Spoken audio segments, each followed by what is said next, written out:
Ladies and gentlemen, boys and girls, children of all ages, welcome to HillbillyPops Podcast. We're sitting in the shed. I want to start out with something really simple. Who I am, where I came from, what causes me to do this. So I want to discuss some real life issues. I got to look up here. The camera's up here. Real life issues with a brief history. Today I don't have any issues. I got a really nervous stomach because of this podcast. I've put a lot of stuff into this, a lot of life into it. And I want to make it great. Joining me today is Savage, the boss from Facebook Gaming. He's going to be joining in here in just a few minutes. He is one of the responsible members for making Pops actually Pops. Long time ago in a galaxy far, far away, I was a young man that loved to cook. My mom loved to cook. Grandma, everybody loved to cook. I found that if I joined in, I'd learn how to do that. And by learning how to do that, I learned what I liked, what I didn't like, what went with certain things, what went with other things. So, excuse me.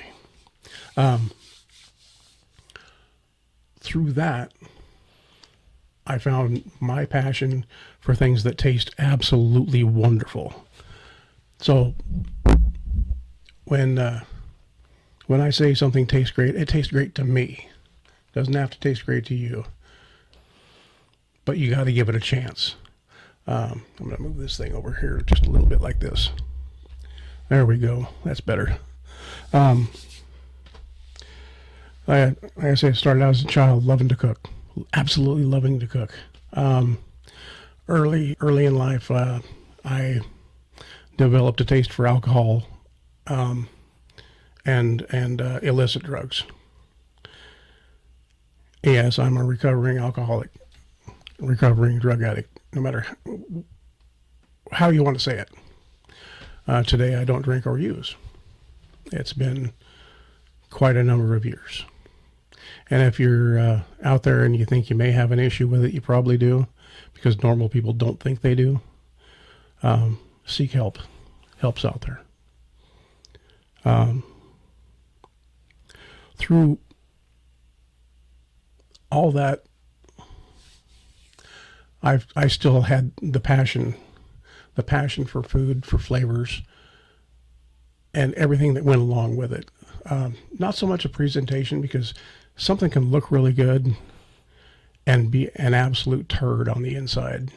We all know that. So I got sober when I was 29 years old, in a place where one of the people in that center was a Danish sous chef that explained to me his theories. I already knew my theories. I needed to learn his. He discussed the importance of a savory with a sweet. Every meal has to have an opposing flavor with it, which is a wonderful thing to know. And when we employ this, we actually turn on our flavor buds, our taste buds to new things and new combinations. Through my life of being in recovery from this nasty disease, I found that everybody loves food. It's not just a necessity, not just something we have to have every day. Different flavors mean different things to different people. Different foods mean different comforts. Different comforts means different times. Along about the lines of 2019, during COVID, I got diagnosed with cancer, with prostate cancer on Christmas Eve. And wow, this is tough. It's all right. You got this. And I needed something to take my head out of it. So, my dear friend, John, Savage the Boss, said, "Hey, you like to cook? Out, you should record this and put it on YouTube." So that was the birth of Hillbilly Food Porn on YouTube. Some random guy cooking outside, recording very, very badly, but making some wonderful food. Well, John and I are hunter-gatherers, have been hunter-gatherers. We joined together in many different ventures, cultivation and growing our own food, hunting and gathering our own food, processing our own food, butchering, preserving, the whole line, the whole gambit. If you have questions about there are videos on it. I have a lot of videos. I've got 150 videos as Hillbilly Food Porn. I had to create Hillbilly Pops for this podcast because of Hillbilly Food Porn. It was a great joke and it was a great attention grabber, but I couldn't bring that into this part of it because the porn word has bad connotations. So,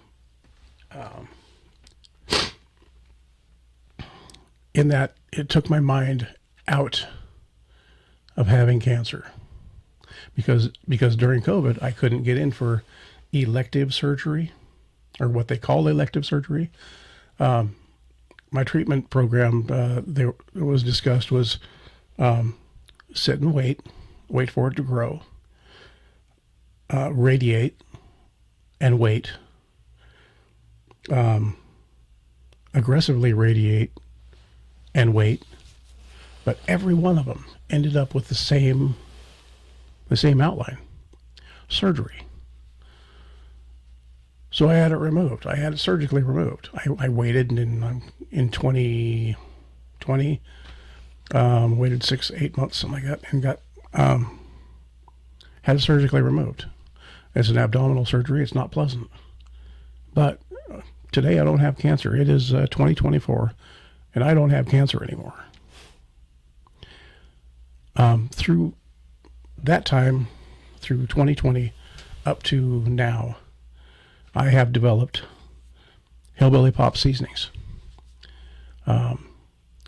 Most are low sodium because when I was cooking on YouTube, I couldn't find anything that tasted right. It was all really high sodium.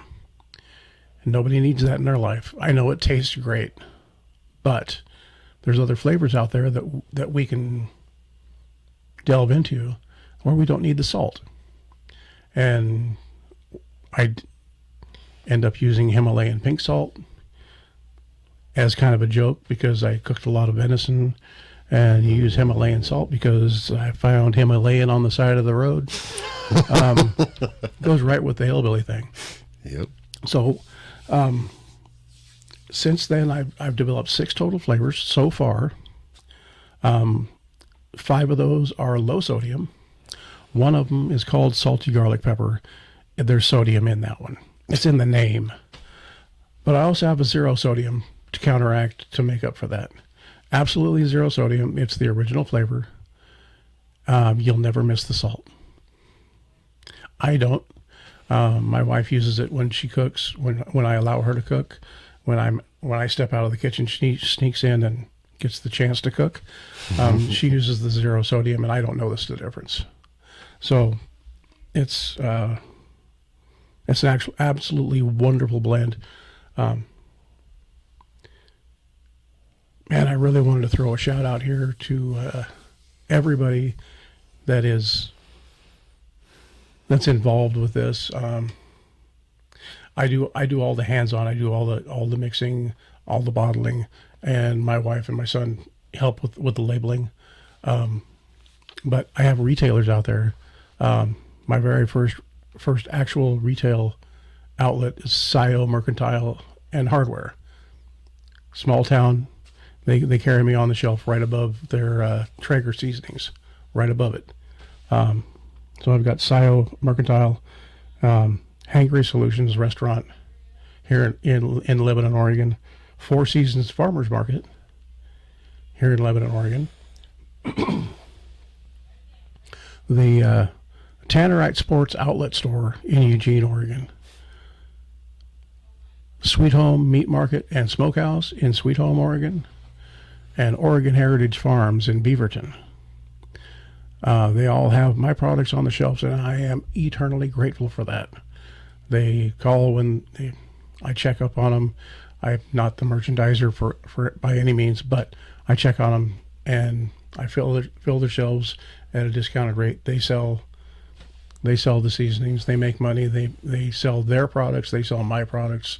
It's a wonderful, wonderful partnership. But, man, that's a ramble, isn't it? But what I'm here to do today is tell you about what's going to happen on this channel. We're here to talk about real life and ramble on.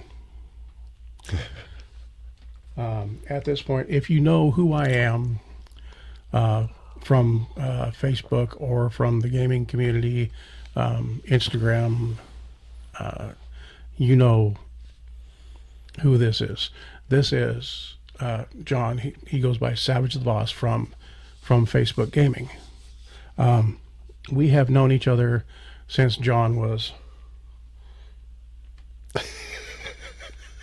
that tall. I knew his mother from a 12-step program, and that's how we met.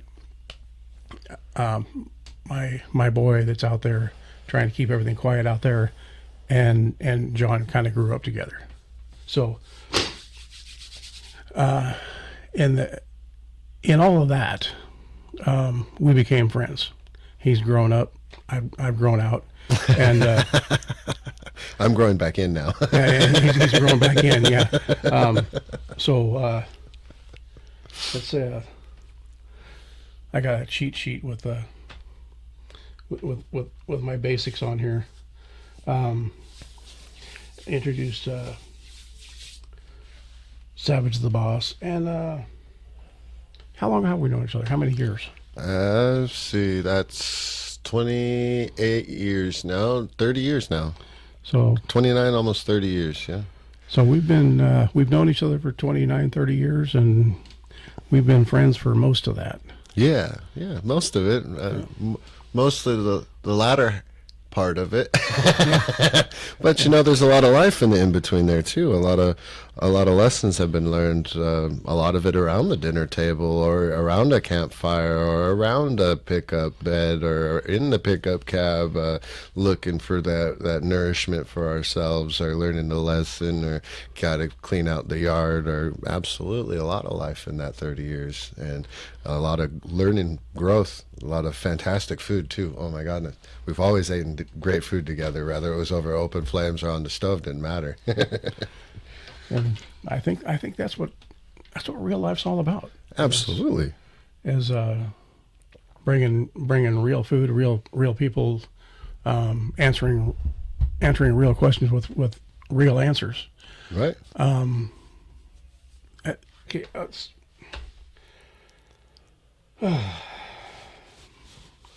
From little kid burning your leg on a mini bike on a camping trip. Yeah, I was 8 years old on that one. That was an adventure.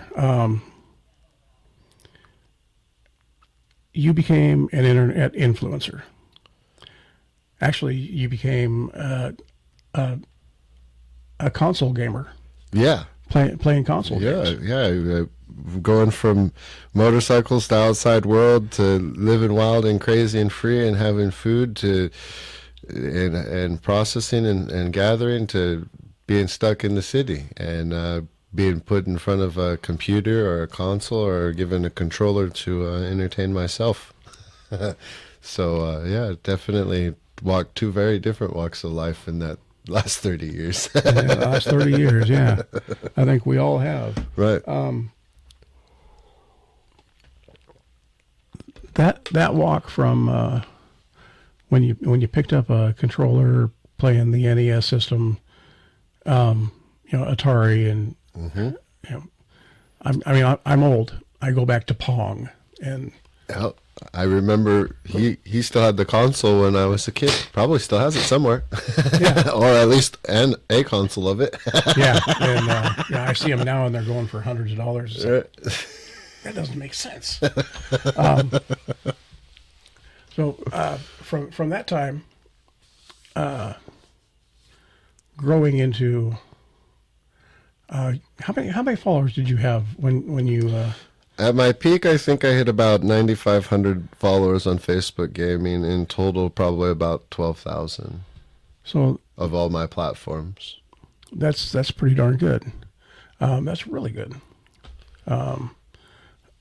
Obviously, you were doing good enough, and you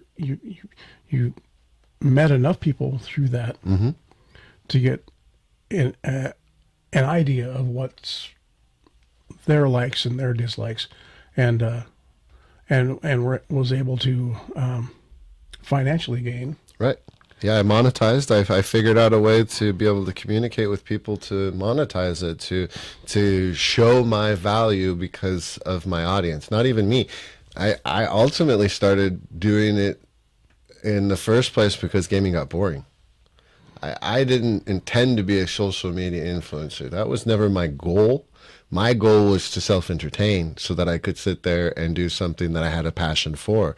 The gaming, I became a competitive gamer before I became a social media influencer.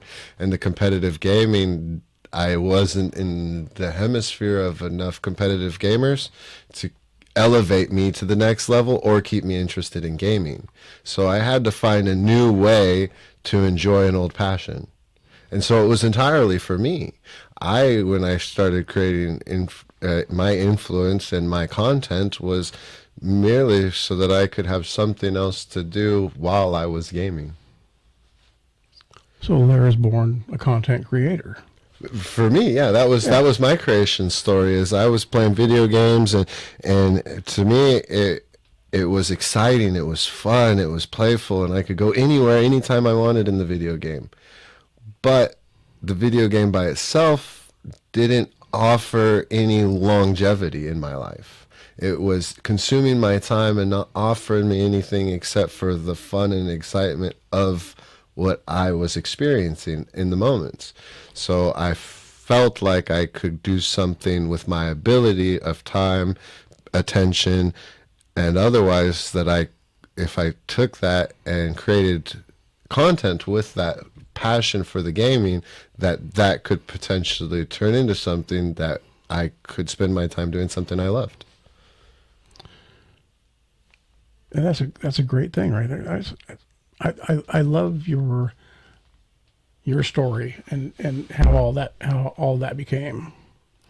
And I asked that question because your content creation and your gaming on Facebook, your presence as a content creator actually gained me my name of Pops. Right, yeah. I remember because we were in there, and I've always called you Pops because we've known each other for so long in our close relationship. We've spent many days hunting and not being successful. That's why they call it hunting and not killing. You know, we spent our time and our energy going out in the woods and learning and growing and looking for creatures to nutrition ourselves, to learn how to process it, to care for ourselves even better, so that we did those things with good heart and in good intent. And so when I remember you started coming around, it was automatically Pops in that hemisphere when you came to support me, because it's about the relationship that was built between us and that respect given because of that title. Pops isn't the same as Dad, but being called Pops, in my opinion, is a step above a dad, because a dad raised you, a dad loved you, a dad cared for you, hopefully. I mean, to the best of our ability as a father. I don't know that I'm always the best for my kids, but I try to do the best for them, and they may not always see that. But to have a Pops in my life, somebody that didn't birth me, that didn't have a a responsibility for me to show me that love and that creation. That name was given, Pops. That's Pops, man. That's just who he is. That's and I appreciate every second of that. Which brings us into a new ramble. Bonus kids, bonus parents. When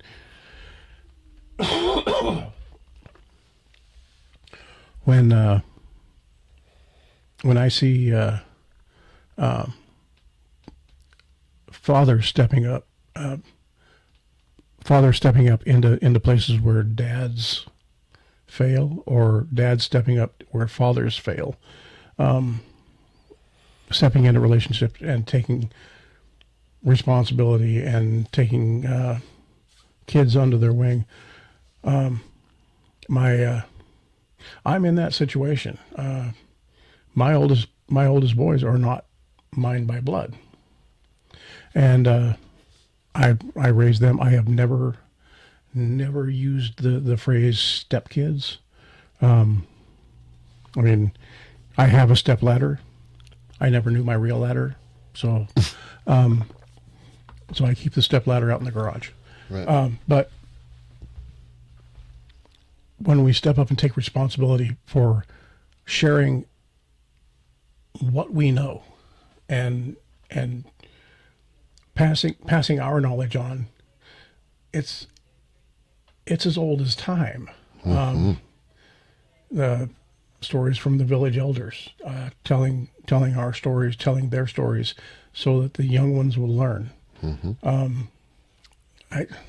It all goes back to food and the it all goes seasons back- and it all taking goes care back of to each food. other, Yeah. which is what brings us here. Yeah, there's the two bulls standing on a hill, a young bull and an old bull, and the young bull says, "I'm going to run down there and I'm going to impregnate all them cows, or I'm going to impregnate one of them cows down there." And the old bull says, "No, just wait. Let's just walk down there and impregnate all of them." And it's words of wisdom. When we pass our wisdom on to our kids, we as old geezers don't see that all the time. I think you said something really important there. Our kids. It's not my kid. It's not your kid. It's our kid. Yeah, it's ours. Yeah. People's kids. All kids are people. All kids our kids. Exactly. And that's in my opinion, my humble opinion, that I am absolutely grateful to share with everybody. If you don't have one, I'll give you one. That the problem with the biggest problem with our society today is that they're not our kids. They're The school's your kids. Or they're your kids. Yeah. And the schools are only babysitters. I'm not saying that my seasonings are going to fix all this. My seasonings have not been proven by the U.S. government to treat, diagnose, or cure any diseases or illnesses. But it hasn't proven not to. So why not give them a chance? That's my commercial. So when we share our experiences, strengths, and hopes, 12-step reference, with the people beyond us, we can only hope that they will understand that and grip it someday. I am not the first person to get cancer. I am not the first person to get sober. I am not the first person to develop a drinking and drug issue in my early teens. I am not a first. I am not a first at anything. I haven't had an original thought since my first spoken word. When we teach our youngins that the difference between right and wrong, we can hope that future generations do the same thing. And by future generations actually acting on that and using what we've shared with them, we see the benefits Oh, absolutely. of our pain and our sharing. And we've actually grown a lot. I heard a really good one the other day. It says, if you're living the same way you did 20 years ago, you failed to grow. And I think this is kind of the lesson we're on right now, is if we're failing to share the lesson, then I think we kind of failed to learn it ourselves. So in sharing that wisdom and that knowledge with our youth or our children, every child that can take a second to listen, to pick up a lesson, and that's our responsibility as people to share that wisdom, to correct people in the right way. It truly, truly is. It's that's absolute fact. And I don't know who you heard that from, but it wasn't me, and I feel terrible about that. I wish I would have thought of it. Right. But okay, we got life under control now.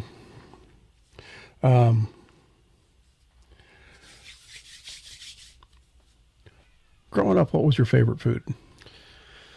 My favorite food growing up was probably just about anything sweet, because it wasn't in my everyday environment. I come from a hunter-gatherer home, so sweets and sugars and candies wasn't a regular thing when I was really small. And so growing up, it was like ice cream, or pies and soda. Those were like my favorite things. Pies and soda. You know, That works out. That plays right along with the alcohol thing too. yep. Which is oddly sugared. Yep. Yep. Just had a craving for that sugar all my life. So I was the same, exactly the same. You know, as far as I can remember, way back, sugar and ice cream and cakes and pies and cookies and crap like that. Mm-hmm. I'd hoard them and gobble down hundreds of them and make myself sick. Yep. So, which also coincided with the holidays. Yes, very much so.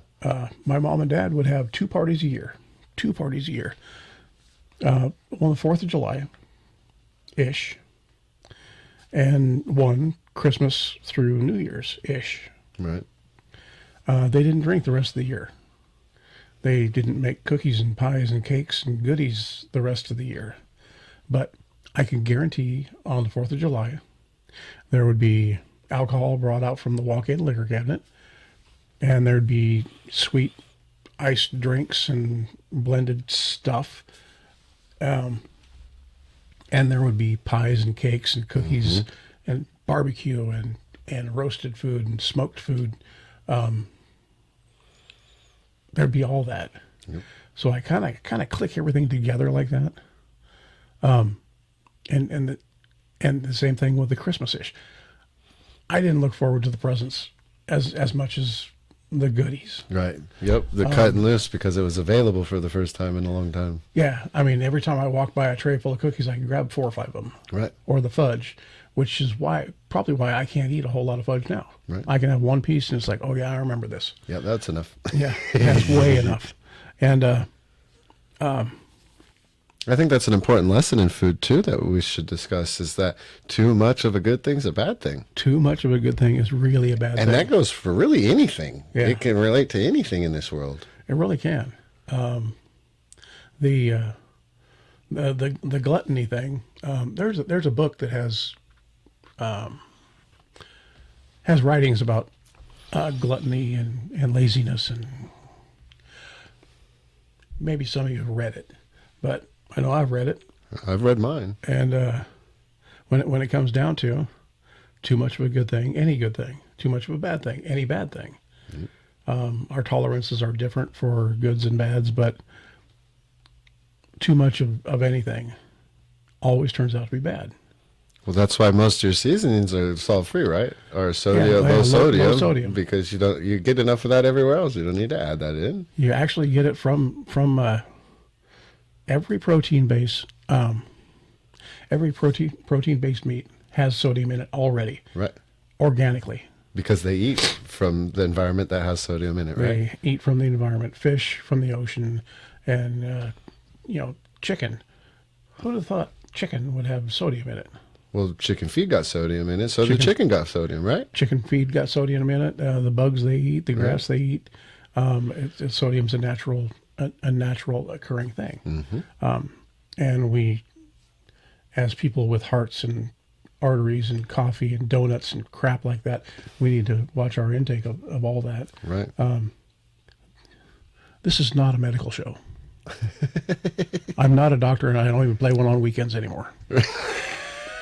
Not even the pharmacist. I don't even play a pharmacist anymore. Yeah. Yeah, that's right. Through playing a pharmacist is why one of the reasons I got sober. But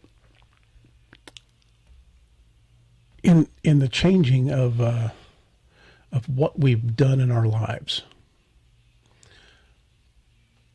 through the aggregate change through life itself, when you got past the sweet thing and started discovering other flavors, what did that change to? Savory for me. The carnivore in me loves the red meats. As I get older now, I'm less and less likely to eat red meat, even beef. If it's not coming from the forest, I'm probably not very likely to eat it anymore. Just because I've learned personally, listening to my body and how it likes to react to things. It doesn't like the hormones of the cows. It doesn't like the extra antibiotics of the cow or the chicken, because that food all holds its whatever it's given. Same as we do, right? We store. That's why we have to be careful how much salt, because we're going to use it somehow. We're going to store it all up. And if we have too much of it, it's going to hurt us. Right. So I've become very painstakingly aware of my food environment and the richness in which I have eaten in my life and how it's progressed. So it went from sweet to savory, and that was a very simple jump, but it goes back to having the opposites on the plate. Yeah, sweet to savory and salty, and a natural balance between the two. Today when I cook, I like to have something sweet and something savory, salty. Right. Although it's not, it's real easy to get too salty. Yes, real quick. And you can't take it out. Potatoes help, but they don't take it all out.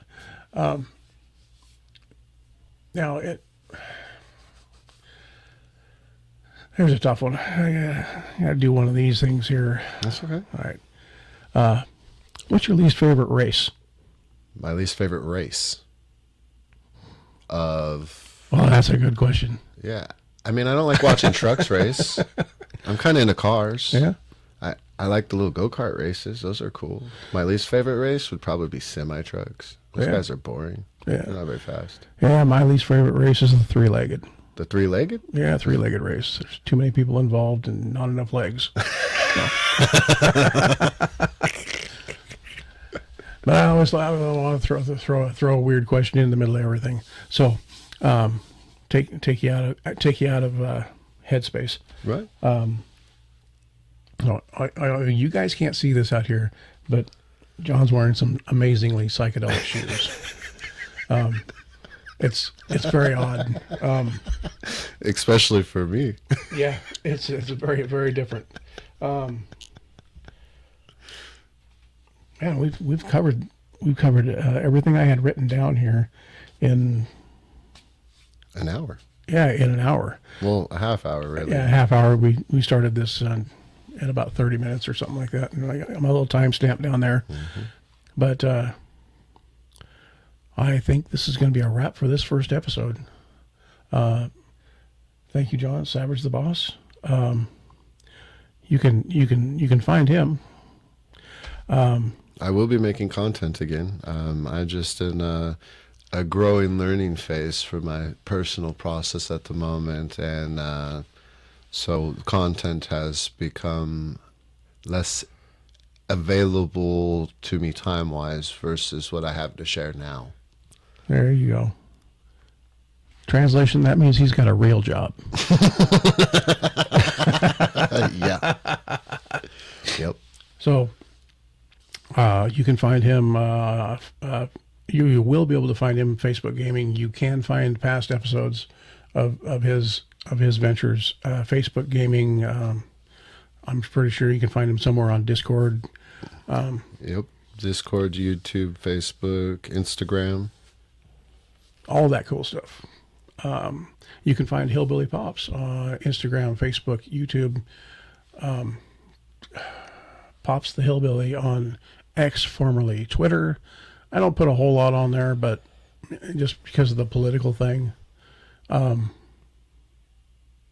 it's just what I don't do. My YouTube channel, this YouTube channel is Hillbilly Pops Podcast. I have another YouTube channel. It's Hillbilly Pops Seasonings. That's part of Hillbilly Food Porn. I've got 150 videos roughly on Hillbilly Food Porn. There is no porn. It's food. My granddaughter helps me on some of the videos. It's not made for kids, so you can comment, share, subscribe. Please subscribe. And I have a Discord. It is, I believe it's Pops the Hillbilly on Discord. You can subscribe to that, sign up for that. I will be having different levels where you can share and download different recipes. I'm always putting videos and pictures up on that, along with my Facebook, Hillbilly Pops on Facebook. If you can't find that, Stan Lewis on Facebook. It's got my picture in front of a sign that is advertising my Hillbilly Pop seasoning. I'm basically an open book. If you want to contact me, you can contact me. You can go to my website, https://hillbillypops.company.site. That has all my seasoning on there. It has this wonderful picture on here. Man, I looked back at this green screen and thought I was going to see that. I really did. Huge thanks to John. I wouldn't be here without your influences as an influencer, and the suggestion of hey, why don't you put this stuff on video? That way, it'll help take your head out of what's going on in life. And it did. It really, really did. I appreciate every second of it. I am really hoping that we can get this thing edited through that thing and have it come through this thing on other people's things. So we got Facebook, Twitter, Instagram. You can find me on Instagram. I was just at a horse event before I came back to do this. Oregon High School Equestrian Teams event, where they had a vendor there, and we were discussing stuff, and he jumped right on my Instagram. So that's I know it's there. Discord, there's another one. It's I don't know. I'm an old man. I'm not very tech savvy, so we're gonna get this figured out. Thank you all for stopping in. Just remember, when life throws you lemons, you can squeeze that stuff on fish, you can squeeze it on chicken, you can make everything taste wonderful. I prefer limes, but lemons work. Final thoughts. I am excited to see where things go from here for you. It's been amazing and exciting to watch as the journey's progressed and grown over the years, and I'm very grateful to be a part of your journey and to be invited into your space and to enjoy the creative environment with you. It's been a pleasure to be here. Thank you for having me. I appreciate you very much. As we say on the gaming community, much love, and we will see you soon. Amen.